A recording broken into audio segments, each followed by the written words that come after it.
Alright, YouTube. Alright, so we're on this commercial building again. And gonna replace this condenser fan motor. You guys can see what the hell happened.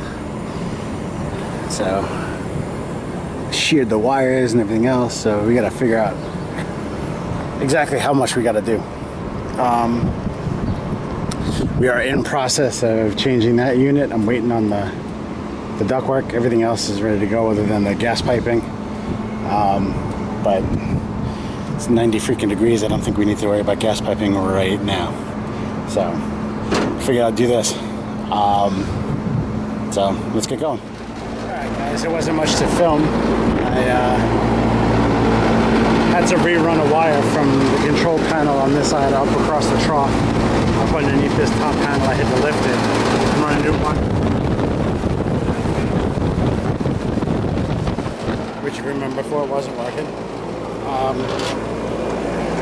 It had gotten tangled up in something and it actually got broken somewhere in that trough. So here's the old motor. You can see how messed up this one is. But you can see that, check out these gouges in here.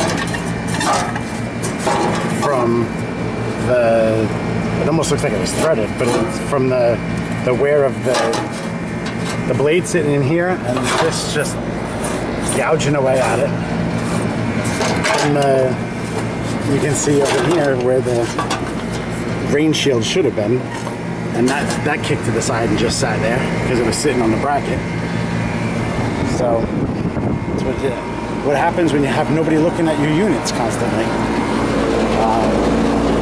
So anyway, we're still waiting on a compressor for this. Should be in this sometime this week, early next week, I believe. And we'll hopefully get that on some video. Right now that one's just